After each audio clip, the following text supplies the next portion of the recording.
Welcome to This Explainer. Today, we're unpacking author Oluyomi Oladevid's Empirics of Fiscal Policy, a Primer for Success. If you've ever wanted to peek behind the curtain to see how the gears of a national economy actually turn, and maybe more importantly, who exactly is operating the machinery, you are in the right place. We're going to explore how she breaks down the gritty, on-the-ground realities of government spending and taxation with a specific look at the developing world. Here is our roadmap for today. First, agents of the economy. Second, why governments intervene. Third, tools of fiscal policy. Fourth, the developing world reality. And finally, unanswered fiscal questions. Let's jump right in. Section 1. Agents of the economy, the 5 core players. So Oladevid breaks down the economy into 5 distinct agents. And what's really fascinating here is that each player is driven by completely different end goals. You've got individuals seeking utility maximization, basically getting the most daily satisfaction possible. Households are working to attain a desired standard of living. Firms, they're aiming to maximize profit. Institutions exist to entrench justice and peace. And right in the middle of all this action, holding the reins, is the government. Now, notice how the government has a totally unique mandate compared to the other 4 agents.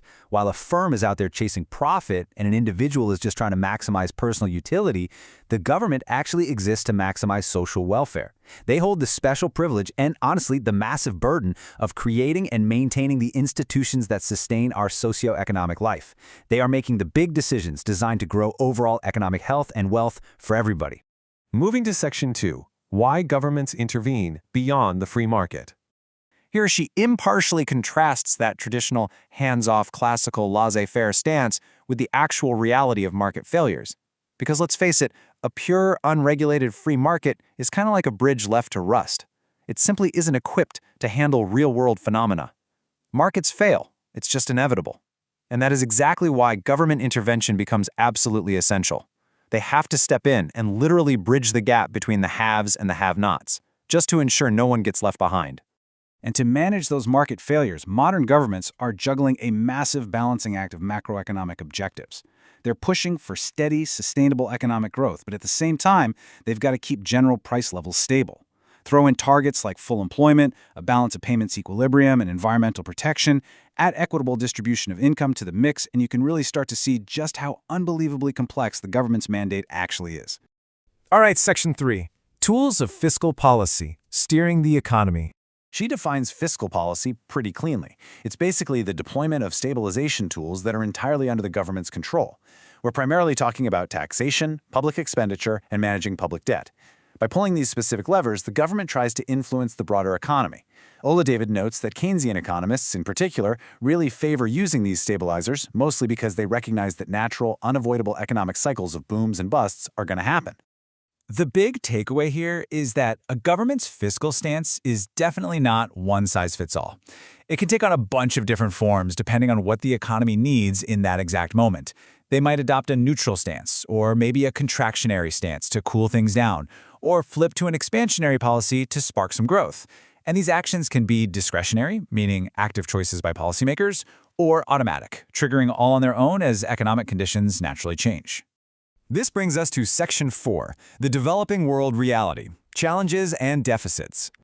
Oladevid is quick to point out that developing nations face some incredibly stark, unique challenges. The realities on the ground can be pretty grim. Inequities in managing natural resources, low capacity utilization, inadequate human capital systems, crumbling infrastructure, and stubbornly high poverty rates. Because of all this, these countries often operate with drastically low revenue. So to compensate, a lot of them are forced into running perpetual budget deficits just to keep the wheels of economic progress turning. And that is exactly why she argues that targeted fiscal actions are so urgently needed in these regions.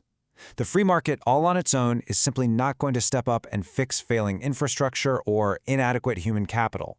Strategic fiscal actions, like taxation and deliberate public spending, are the necessary structural support to bridge the massive gaps created by market failure. Honestly, it's the only way to sustainably provide public and merit goods to the populations that desperately need them. Finally, Section 5. Unanswered fiscal questions, the research frontier. First up, she asks us to look at the ultimate bottom line. Do these specific government expenditures actually lead to steady, long-run economic growth? And maybe more importantly, what is the effect of fiscal policy on inclusive growth? Because it is one thing to grow an economy on paper, but it is an entirely different challenge to ensure that growth actually reaches those have-nots we talked about earlier. Next is a massive question for economic analysts. To what extent is public spending crowding out domestic private investment? We really have to ask if heavy government spending, which is often funded by all that perpetual public debt, is accidentally suffocating the domestic private firms trying to grow. Think about it. If the government takes up all the capital and oxygen in the room, can private enterprise even survive? She then challenges us to analyze the structural stuff. What is the relationship between institutional quality and fiscal policy effectiveness? And furthermore, she bluntly asks, what is the impact of corruption here? Because the best expansionary policy in the world is absolutely going to fail if the institutions trying to execute it lack justice and transparency. Finally, she questions how highly localized factors shift the playing field. Like, how does the massive size of the informal sector in a developing nation influence public revenue? If a huge chunk of people are working completely outside the taxable system, how does a government even fund its public goods? And on top of that, how does rapid population growth influence the overall effectiveness of these carefully planned fiscal strategies? The human element behind all this deep macroeconomic theory comes directly from the author herself. Her bio reflects a very personal, driving passion for bringing clarity to these complex issues. She's not just asking these empirical questions for the sake of academic debate. She's out there actively trying to generate real-world solutions and influence strategy for genuine global transformation.